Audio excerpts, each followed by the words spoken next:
예, 일본 경제가 1990년대 버블이 붕괴되면서 장기적으로 디플레이션에 빠졌거든요. 예, 디플레이션이란 물가가 지속적으로 하락하는 현상이에요. 물가가 하락하면 지속적으로 하락한다면은 가격 앞으로도 상품 가격이 더 떨어질 것이기 때문에 소비를 안 합니다. 소비를 안 하면 기업 매출 줄어들고 이익 줄어들고 기업은 고용을 줄어들죠. 그러면 기업이 고용을 줄이면은 또 가계 소득이 줄어들어 가지고 수요가 줄어들고 물가가 더 떨어지는 이런 악순환이 계속되는 거예요. 그래서 일본 경제가 1990년대 거품이 붕괴되면서 20년 이상 디플레이에 빠졌거든요. 예, 그런데 2012년 아베노믹스라고 해가지고 아베노믹스 핵심이 뭐냐면은 물가가 2% 될 때까지 무한정 돈을 풀어보겠다. 이게 아베노믹스 핵심이에요.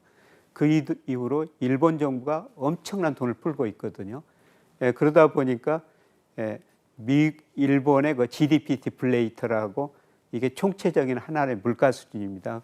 예, 그 이후로 천천히 오르고 있고요. 예, 최근에는 물가 상승 속도가 좀 빠르게 오르고 있습니다. 그래서 지난 1월 달에 일본 소비자 물가가 4%, 거의 90년대 이후 처음으로 4% 올랐고요. 예, 그리고 예, 지난 3월도 보니까 3% 이상 오르고 있습니다. 물가가 오르니까 예, 디플레에 탈피했다. 예, 그래서 최근에 보면은 일본 그 주가가 상당히 좀 많이 오르고 있지 않습니까? 예, 최근에 미국 주가보다도 독일, 뭐 유럽 다른 선진국 주가보다도 일본 주가가 더 많이 오르고 있는 거예요. 예, 그거는 일본 경제가 디플레에 탈피했다 이런 이야기고요. 예, 지난 1분기 예, 연율 기준으로 보면은 일본 경제가 연율로 1.4% 성장했는데요. 미국 1.1%, 우리 1.2%예요. 지난 1분기에 일본 경제 성장률이 미국이나 우리나라, 유럽 국가들보다 더 높은 성장을 했다는 겁니다. 예, 그래서 일본 경제가 장기적으로 디플레에 탈피하고 있다. 이런 조짐이 나오고 있습니다. 예, 제가 보더라도 이제 그 디플레에서는 조금씩 탈피하는 조짐이 나오고요. 예, 그렇다고 일본 경제가 뭐 높은 성장을 하는 것은 아니고요. 우리 잠재 성장이 2% 안팎입니다만은 일본의 잠재 성장률 추정해 보니까 아직도 1% 안팎입니다. 그래서 뭐 성장해봤다 아마 1%뭐 2% 사이 성장할 텐데요. 예, 그럼에도 불구하고 예, 장기적으로 지속되었던 디플레이션은 어느 정도 탈피하는 조짐이 나타나고 있는 것 같습니다. 일본은 참 이상한 나라인데요. 우리가 흔히들 그 명목 GDP하고 실질 GDP를 구분하는데 그 명목 GDP라는 건 실질 GDP에서 물가 상승을 더한 겁니다. 그런데 일본의 명목 GDP가요. 이번 코로나 때까지 1995년 수준하고 비슷했었어요. 그러니까 거의 지난 20년 이상 동안 성장 못한 거죠. 예, 그런데 작년 하반기 올 1, 4분기 들어가지고 물가가 오르니까 명목 GDP가 상당히 빠른 속도로 늘어나고 있어요.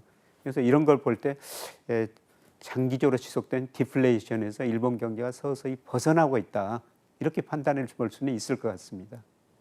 예, 제가 뭐 우리 주가를 전망하면서 올 뭐 4, 5월까지는 괜찮을 것이다. 예, 그런데 6월, 8월 무렵에는 조정을 걸칠 것이다. 그리고 4분기 오를 것이다. 뭐 이런 전망을 해왔습니다만은 뭐 일단 연초에 2180까지 떨어졌던 코스피가 최근에 2570 근처까지 올라왔죠. 예, 그런데 제가 아마 6월, 8월 무렵에는 조정을 보일 거라는 것은 미국 측면에서 한번 충격이 올 것 같습니다. 예, 미국 경제가 그동안 소비 중심으로 성장했는데요. GDP의 71%를 차지하는 소비가 미국 가계저축률이 많이 떨어졌습니다. 예, 그 다음에 금리 인상 시차 효과가 1년 정도 두고 나타나는데요. 그게 아마 2분기 후반부터 본격적으로 나타날 거예요. 그래서 미국 소비가 많이 줄어들고 미국 경제가 침체에 빠지게 될 겁니다. 미국 소비가 줄어들면 당장 기업 매출 줄어들고 이익이 줄어들죠. 예, 그렇게 되면은 미국 주가가 상당폭 조정을 보이면서요. 우리 주가도 뭐 미국 주가하고 방향은 같습니다. 물론 미국 주가는 아직도 가대평가돼 있고 우리 주가는 저평가됐기 때문에 우리 주가가 미국 주가만큼 떨어지지는 않을지라도 조정을 보일 수밖에 없고요. 예, 그런데 우리 주가는 저평가됐고 4분기는 다시 오르리라고 보는데요. 예, 제가 뭐 그렇게 보는 거는 경기를 미리서 예측해주는 선행지수 순환변동치, 특히 OECD 선행지수 순환변동치가 2021년 5월이 정점치고 그때 주가가 3,300 넘었던 게 2,200 이하로 떨어졌는데요. 예, 그게 올 3월에 저점을 쳤을 거라는 겁니다. 이미 4월에는 약간 반등했습니다. 물론 이게 추세적인 반등인지 조금은 더 지켜봐야 될 텐데요. 선행지수가 증가한다는 것은 앞으로 경기가 회복된다는 겁니다. 그래서 주가가 미리서 반영하고 있죠. 그래서 우리 저 코스피 업종별로 보면요. 올 그 상반기에 많이 오른 업종이 자동차, 철강, 전기전자, 반도체 이런 것들이었어요. 이런 것들은 대표적으로 경기 관련주입니다.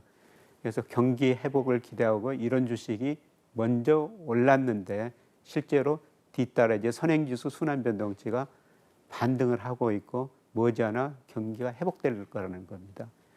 그리고 돈이라는 게 수익률 높은 대로 눈이 있어서 이동하는데요. 근데 작년에는 은행 금리가 굉장히 높으니까 주로 은행으로 돈이 몰렸죠. 그런데 작년에 1년 만기 은행 정기예금 금리가 5% 됐던 게 지금 3.25% 이하로 떨어지고 있거든요. 은행 금리가 낮아졌기 때문에 은행으로 돈이 덜 들어가고 이런 것들이 지금 MMF로 단기 자금으로 많이 유입되고 있습니다. 그런데 주식의 기대 수익률이 높고 선행지수가 증가한다면 아마 이런 돈들이 주식시장으로 들어오면서 4분기 내년 상반기에는 다시 그 주가가 오를 가능성이 높아 보입니다. 지금 금리가 많이 올랐지만 우리 경제 성장률, 잠재 성장률 지금 2%, 1% 후반으로 진입하는 과정이고요. 이런 경제 여건을 고려하면 장기적으로 우리 금리가 계속 떨어질 수밖에 없습니다. 그래서 우리가 은행예금으로 미래를 대비할 수는 없는 것이죠. 그래서 반드시 주식 투자는 하셔야 됩니다. 그리고 제가 작년, 재작년에는 명목 GDP, 그 다음에 유동성, 일평균 수출 금액에서 코스피가 20, 30% 가대평가됐기 때문에 주식 비중을 줄여야 됩니다. 이런 말씀을 드렸습니다만은 올해는 그런 모든 경제 변수에서 우리 코스피가 저평가된 상황입니다. 그래서 주식시장에 관심을 가져야 되고요. 그런데 제가 얼마 전에 두 증권사 데이터를 받아가지고 연령별로 물론 기간에 따라 다를 수 있습니다만 수익률을 한번 분석해 보니까 20, 30대 수익률이 가장 낮았었어요. 그래서 왜 낮은가 분석해 봤더니 두 가지 특징이 있었습니다. 첫 번째는 20, 30대가 신용융자, 증권사에서 돈을 빌려가지고 투자하는 경향이 많았었습니다. 그래서 20, 30대는 아직 축적된 돈이 많지 않기 때문에요. 돈을 빨리 늘려야 되겠다. 이런 생각이 들어가지고 돈을 빌려서 투자하는데요. 그런데 신용융자, 이자도 높습니다. 그거 하면은 장기 투자할 수가 없어요. 단기 투자를 할 수밖에 없고요. 그 다음에 또 다른 특징은 20, 30대가 소수 종목, 너무 적은 종목에 집중 투자를 하고 있더라는 겁니다. 물론 그 종목들이 맞아서 오를 수가 있어요. 그런데 그 가능성도 있지만은 또 떨어질 가능성도 많죠. 그런데 소수 종목에 집중 투자하다 보면은 어떤 때는 수익률이 높을 수 있지만은 그 종목이 틀렸을 때는 수익률이 많이 낮아질 수가 있습니다. 그래서 반드시 분산 투자를 하셔야 됩니다. 그래서 제가 이런 이야기를 하니까 어떤 젊은 분이 계란이 하나밖에 없는데 어떻게 계란을 여러 바구니에 남아 담을 수 있습니까? 이런 질문을 하시길래 저는 그 계란을 메추리알로 바꾸십시오. 그러면 바구니에 남아 담을 수 있습니다. 이런 농담을 한 적이 있습니다만 반드시 좀 분산 투자를 하셔야 됩니다. 그리고 전문분일수록 앞으로 우리 100세 시대니까요. 정말 멀리 내다보고 주식 투자를 해야 됩니다.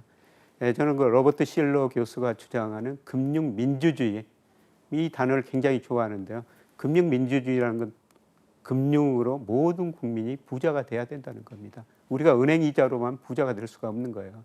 그래서 우선 젊은이들이 열심히 일하고 근로소득을 받고 그 일부로 주식 투자를 할 수밖에 없는데 좀 멀리 내다보고 포트폴리오를 구성해 가지고 이렇게 투자하셨으면 좋을 것 같습니다. 미국이나 중국 글로벌 경제뿐만 아니라 금융시장 살펴봤고요. 그다음에 특히 우리 GDP에서 45%를 차지하는 우리 경제 성장에 결정적인 영향을 미치는 수출을 중심으로 살펴봤습니다. 그리고 우리 금융시장 특히 주식시장이 어떻게 될 것인가를 내다봤는데요. 그런데 지금은 어렵습니다. 그런데 선행지수가 3월에 저점을 치고 올라가는 과정이기 때문에 아마 내년에는 어느 정도 경제가 회복될 겁니다. 그렇게 되면은 주가도 현재 저평가된 상황이기 때문에 제자리를 찾아가는 과정에서 오를 가능성이 높습니다. 그래서 우리가 동학개미운동이라고 주가가 높은 수준일 때 정말 많은 관심을 가지다가 최근에 그 주식시장을 많이 떠나고 있는데요. 이럴 때일수록 오히려 조금 더 멀리 내다보면서 주식시장에 관심을 가지시고 부를 늘려갈 수 있는 방향을 찾으셔야 될 것 같습니다.